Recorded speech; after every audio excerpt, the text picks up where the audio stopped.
This is CBC Vancouver News.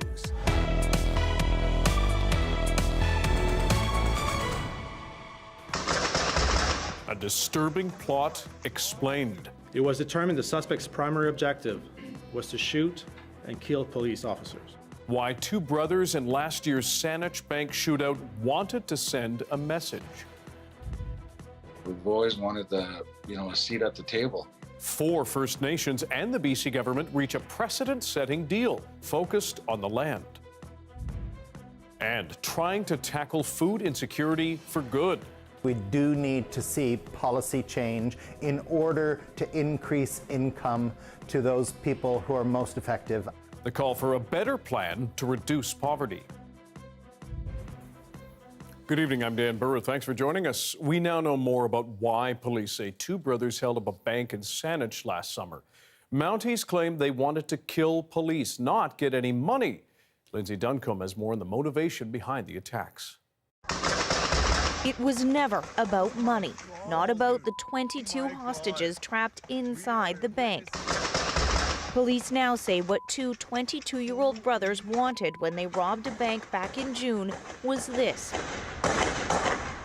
a shootout with police, and they wanted it to be deadly. It was determined the suspect's primary objective was to shoot and kill police officers. Both Matthew and Isaac Ochterlony were shot and killed by police. The police concluded they acted alone. Their motive? Evidence at the scene indicated the suspect held strong anti-government, anti-police, and anti-authority views. Police say the pair started planning their attack back in 2019 and had amassed an arsenal, their car packed with homemade bombs and 3,500 rounds of ammunition. The weapons they used in the attack, legally registered Russian-made semi-automatic rifles with prohibited magazines, one without a serial number. I think it's important to keep this into context to the fact that these 2 suspects were not known to police, and there was no indication that these actions were going to be carried out. But this retired officer says maybe there should have been. The fact is that people in Canada are resorting to this type of behavior, and we've got to put a stop to this. The bullet comes through here. A bullet ricocheted into this laundromat across the street from the bank and lodged inside a comforter during the shootout. Owner Edward Park says his employees are still suffering. They hear the sound of the police car. They stop working and they look at outside, and I see her face is a little horrified. Police officers continue to suffer from both physical and mental injuries as a result of what happened that day. The Saanich Police Department says that 5 officers remain off duty, and the Victoria Police Department says one of the officers who was shot is currently unable to work, and that there are other officers who remain off duty for psychological reasons. Lindsay Duncombe, CBC News, Saanich, British Columbia. 4 First Nations in northeastern BC are taking a new direction. They become the latest within Treaty 8 to reach a landmark agreement with the province. As the CBC's Zara Premji reports, it's a deal that will focus on shared land and revenue and honor protected rights. We can't continue to use the same tools and approaches that have failed us and failed Treaty 8 in the past. A shared path forward, as people on both sides have put it, an agreement to protect and restore land and share resources like oil, gas, and timber. We've always wanted a seat at the table, and for decades. It's been a long time coming and several years in the making. The 4 Treaty 8 First Nations to sign Friday morning are Fort Nelson, Saanich, Halfway River, and Doig River. They will have more say in decisions in their territories. Those include wildlife co-management, land use plans and protections, funding for restoration, access to revenue, and education about Treaty 8 itself. This agreement follows a legal win for Blueberry River First Nations, also part of Treaty 8, one of the few historic treaties in BC. In 2021, the BC Supreme Court ruled that constant resource development projects limited their right to a traditional way of life. Honoring Treaty 8 is a really critical part of BC's work in advancing reconciliation. This agreement is the first step in moving forward and having the ability for the First Nations to be independent and have the ability to heal the land and have a real say in how the development of industry moves forward in our land. It's getting harder for us to practice our way of life and our treaty rights. The province says the nations will receive more than $600 million over the next decade and will be turning to Ottawa and industry to chip in. Zara Premji, CBC News, Vancouver. A Vancouver Island man who was killed in the war in Ukraine has now been laid to rest. Grigory Sekmistrenko, known as Greg to friends, lived in Port Alice when he volunteered as a medic in Ukraine after Russia invaded that country. He died sometime last weekend in Bakhmut. He's believed to be the third Canadian to be killed in the war in Ukraine. His high school rugby coach calls it a tragedy. It's not a waste because Greg, he did what he believed in doing, and I don't want to take away from that. But being, when you get older in life, he had so much potential and he was doing amazing things every day. A funeral was held for Sekmistrenko in Ukraine earlier today. His mother and father were both there, along with many others, to pay their respects. Burnaby RCMP are pushing safety by taking old and unsafe commercial vehicles off the streets. Last year, Burnaby officials held 43 commercial vehicle enforcement operations throughout the Lower Mainland. 62% of the trucks they inspected were taken off the road because of mechanical issues. Almost 2,000 violation tickets were handed out for drivers without adequate licenses, outdated machinery, and people overlooking policies like this one. We found out that the owner was aware of numerous critical safety violations that they overlooked, including the engine occasionally just cutting out. And the only way to start the truck is the driver had to step out from the driver's seat, go to the front, and link two wires together. Burnaby Mounties plan to increase enforcement operations this year and have dedicated education days where carriers and drivers can ask any questions and get their trucks inspected. Coquitlam RCMP, meanwhile, are the latest local police force to offer a safer space for people to make online sales and trades. It set up a designated exchange zone right outside its office. A prominent sign hangs outside the main doors of the detachment on Guildford Way, marking a well-lit spot with 24-hour video surveillance, and an officer just steps away from 8 a.m. to 8 p.m. The space can be used as well to transfer children during custody exchanges.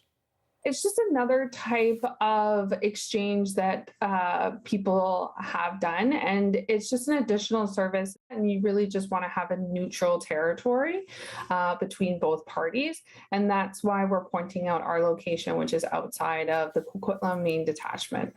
A similar exchange zone is set outside the White Rock RCMP detachment. In September, Vancouver Police created an area outside its headquarters on Cambie for online merchandise exchanges after a string of violent robberies.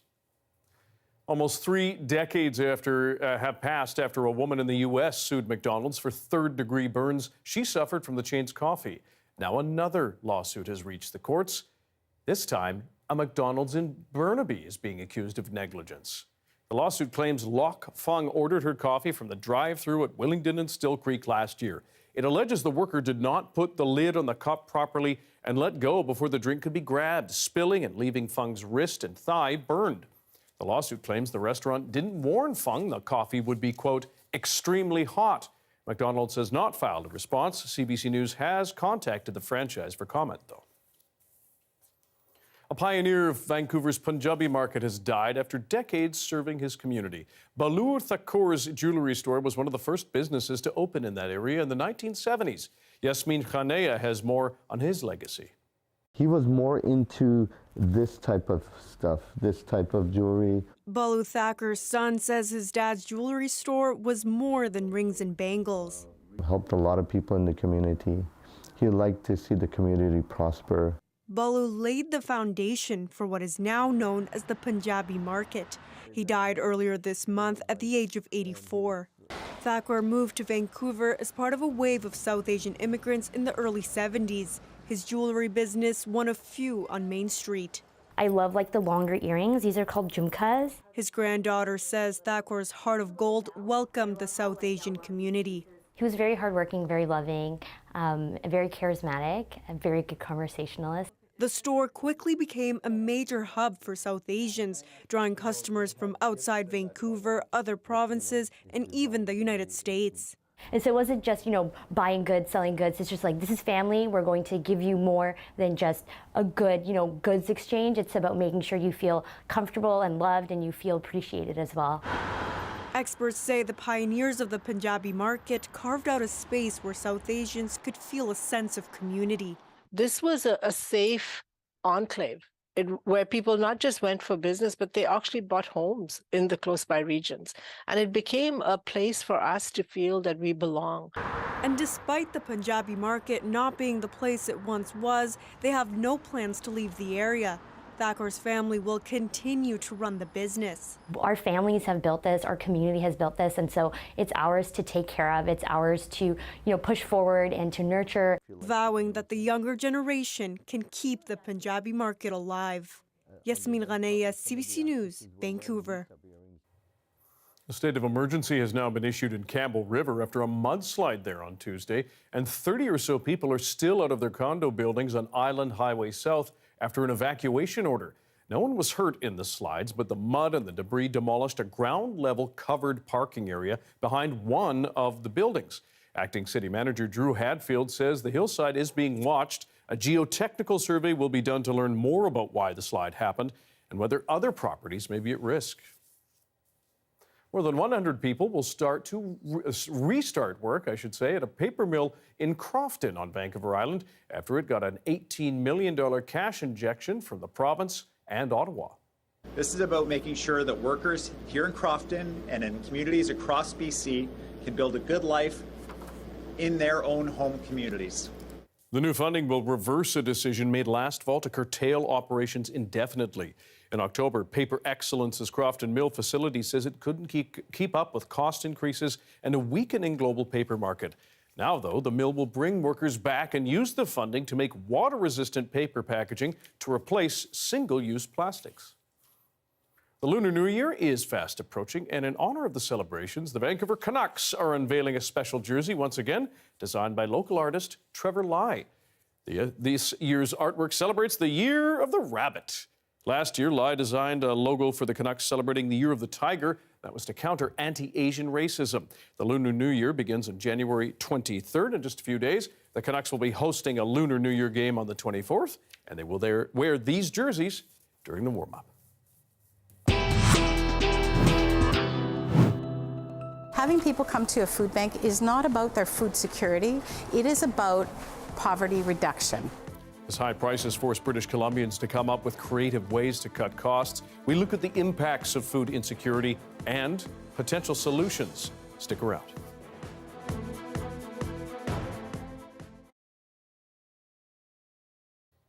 Hello to everyone watching our commercial-free live stream. Nice to have you here. This winter has seen drastic shifts in weather patterns, something that will continue to increase as our climate changes. This means an uncertain future for winter resorts that rely on snow to attract the visitors. And as Christy Kleimanhagen reports, there will be winners and losers depending on how well that industry adapts. While cold winter weather may send some of us running for cover, for many Canadians, it's an open invitation to get outside and hit the slopes. But what will these ski hills look like as our winters and our climate continue to warm? We've done modeling throughout Canada, the US, much of Europe, and then we've also looked at all of the different Winter Olympic hosts. So those are dispersed across Asia, Europe, and North America. Canada does generally better than most places as a country. But even within our borders, there's a lot of wiggle room. Ontario has seen some of the biggest changes to date, with green Christmases stalling seasons at Blue Mountain. But Quebec and the Rockies have fared a little better. When you get over into the interior BC, you get that real cold and reliable cold to make snow, but you also get reasonable amount of snow coming over the mountains. You see that in some of the passes and stuff that become unpassable at times. Research shows American ski seasons have been growing progressively shorter over the past decade, and Scott believes the same trend is already underway here in Canada. If correct, Scott says we can expect another 10 to 15 years of relative stability, but changes could ramp up by 2050 depending on how warm we get. Low emission sort of successful Paris climate agreement, not much different than today. A bit more, certainly higher operating costs, a little bit shorter season. But in the mid-century, under a high emission scenario, you're already pushing the limits for snowmaking in some key parts of the year around Christmas, holiday, New Year.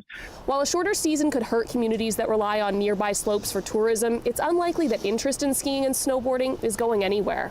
If a big chunk of your competitors go out of business and demand stays the same, relatively, which is what we've seen in record warm winters, the demand doesn't go away. There's market share to be had. And so that's what you'll probably see both in the western regions, but in the eastern regions.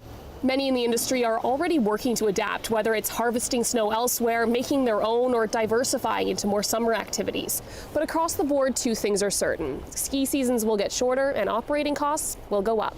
Christy Kleinman-Higgis, CBC News, Edmonton.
On the Sunshine Coast, some groups are getting a financial boost to support local food banks and community kitchens.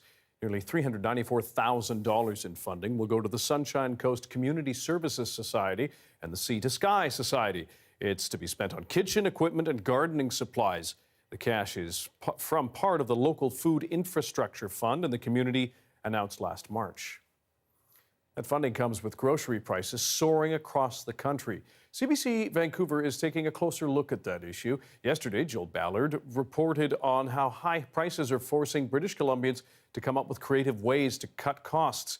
Today, he looks at real-time impacts of food insecurity and possible solutions to tackle the underlying systemic issue for good. I loved seeing all the positive and creative ways Canadians are dealing with the cost of food.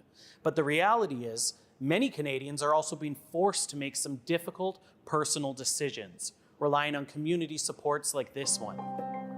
This is the Burnaby Neighborhood House. Outside, Canadians of all types are lining up to pick up some fresh produce and other staples. Inside, volunteers are busy organizing, preparing, and packing.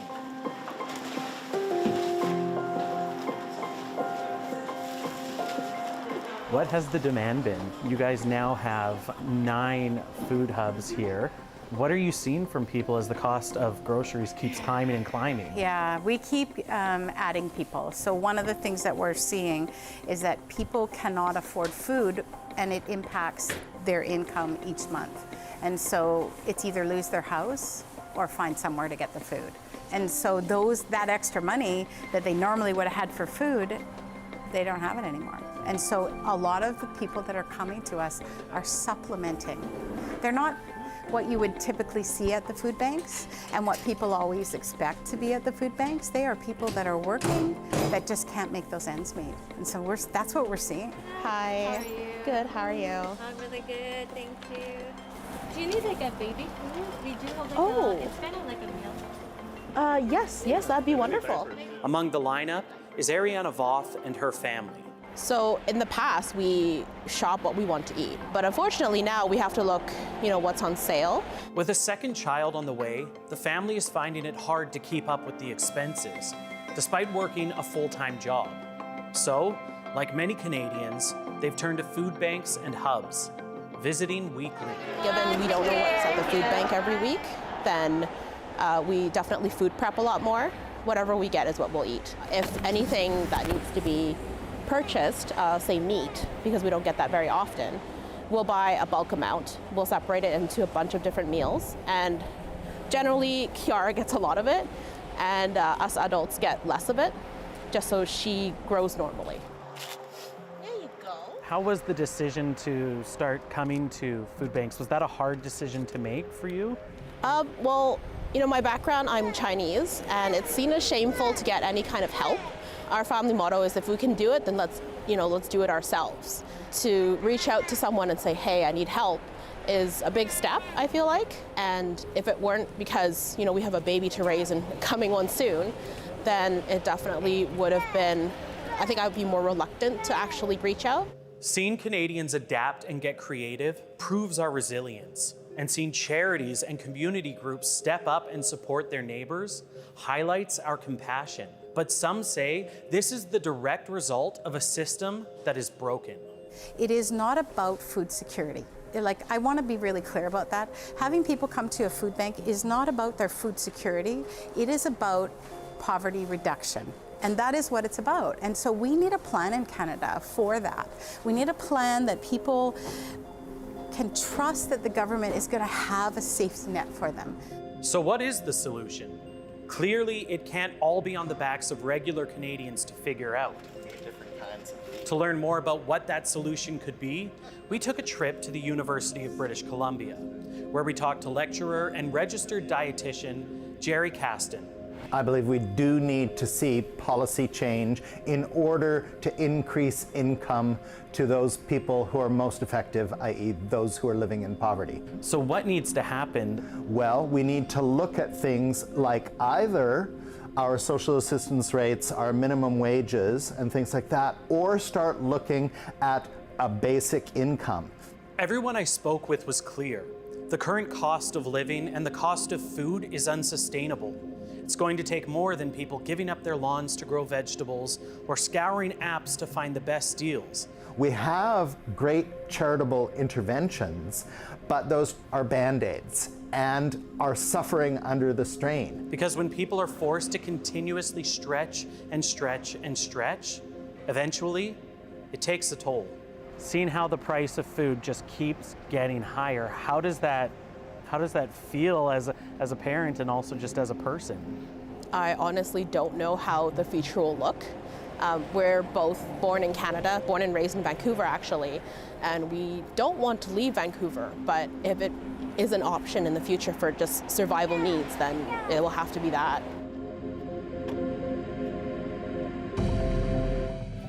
There's a live look at a mildly bustling Georgia Street. We could get some snow at higher elevations tomorrow across the south coast.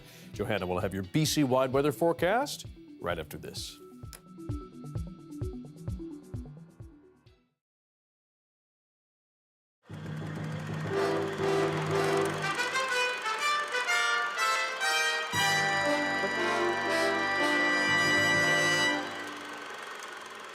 Tea's made, Celeste, and there are hot muffins in the oven. Farley, look at you. You're a bad dog. You bloated sack of protoplasm! All three of these cartoons are seen on TV screens around the world, but they were created by Canadian animators. And these are just the type of shows you're likely to see if Fun TV has its way. Fun TV is the latest contender vying for a specialty channel in the CRTC hearings in Ottawa next month. There will be shows for young children, which will be organized so that they're available for unsupervised viewing, so they'll be very safe, non-violent shows, and I think parents and caregivers will feel comfortable leaving their kids in front of the set. Coffee.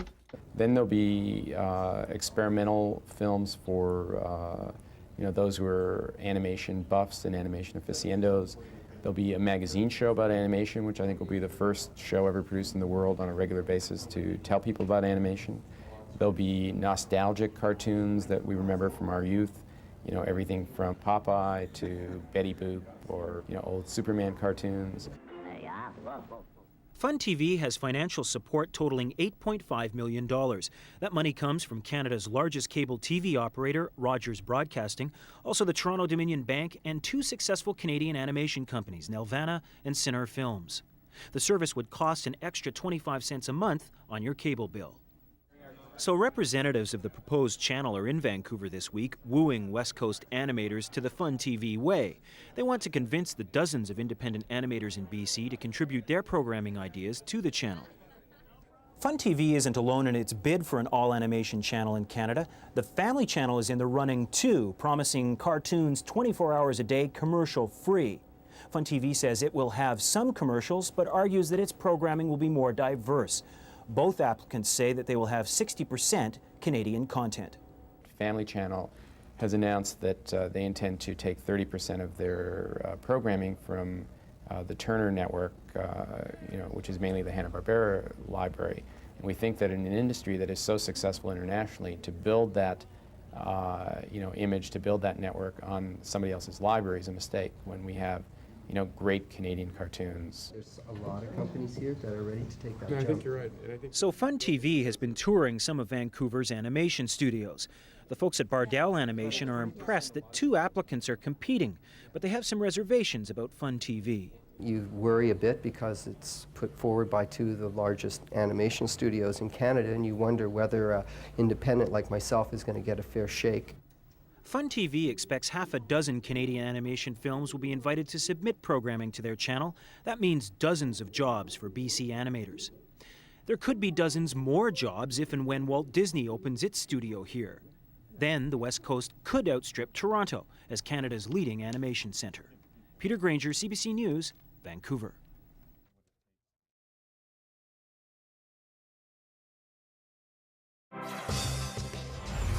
Hi, I'm Amy Bell, and here's what's in your CBC Vancouver inbox. Celebrate the city's most impactful leaders with Anita Bathe at the annual Vancouver Magazine Power 50 Awards. Join the fun February 2nd at the Terminal City Club. Learn more and get tickets at vanmag.com. And never miss a special programming series, event, or contest. Subscribe to CBC Vancouver's e-newsletter at cbc.ca/Vancouver inbox and keep connected with us. The weather update is brought to you by Direct Buy Furnace, installing the most reliable heating and cooling brand. It's hard to stop a train.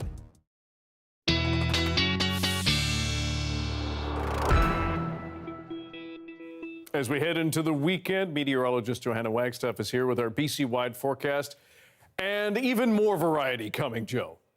Yes, in case the earlier forecasts weren't enough, we've added a special weather statement into the mix, Environment Canada issuing that earlier this evening. Now, it is just for Metro Vancouver above 200 meters, but let me show you what's bringing the snow in the forecast tomorrow morning. Again, just for higher elevations, it's this system, the center of that low, really impacting Haida Gwaii tonight. You're under the wind warning for 110 kilometer per hour gusts, but as that tail swings through Metro Vancouver, we're looking to see the precip fall as snow above 200 meters. So great news for the local mountains. If you do have plans, just think about leaving a little extra time tomorrow morning. This is going to be a pre-dawn event that will last through the first half of tomorrow. So again, higher elevations, snow tomorrow, maybe 5 centimeters. Sea level, though, this is mainly going to be just a cold rain. So timing it out for you, there's that front tracking in as we speak. You can see all of that purple across the map. This is going to bring some big snow to the interior over the next 2 days, which again is still much needed, and that'll clip the Kootenays as we head into Sunday. And then high pressure builds in behind it. So if you don't like the Saturday, wait till the Sunday, because high pressure will bring the sun back, and there is a lot of sun for the second half of the weekend. Temperatures are on the cool side. We'll see them drop below the freezing mark overnight for Metro Vancouver. Look at those afternoon highs. -2 is all you'll get in Cranbrook on Sunday, and then even further for Monday. And spoiler alert, tracking another system for Monday for the South Coast. There it is. That could also be a snowmaker, but let's get through one at a time. So not a huge event Saturday morning. It's just that we might end up with some of the white stuff on the ground. Clearing out by the afternoon, I'd say by 4 p.m. we should see some sunny breaks. And then look at that, Sunday. Looking pretty good, but maybe Good Sunday for the night. Lunar New Year parade. I'll be there. I'll see you there, right? Yes, we confirmed that the other day. We'll both be there. Yes, I wanted to just double check in case, you know. Special weather statement, other special statements. Very good. Exactly. Sunday's still looking good, so I'll see you there. Sounds great. Thanks, Joe. You're welcome. That's your late news for Friday. Thank you for joining us tonight on this busy week. For news anytime, check our website as you do, cbc.ca/BC. Your next local news is tomorrow morning at 6:30 on CBC Radio 1. And Leanne Young will be here in the chair for your late news tomorrow night at 10:30, right after hockey. So enjoy the weekend. Good night and happy Lunar New Year.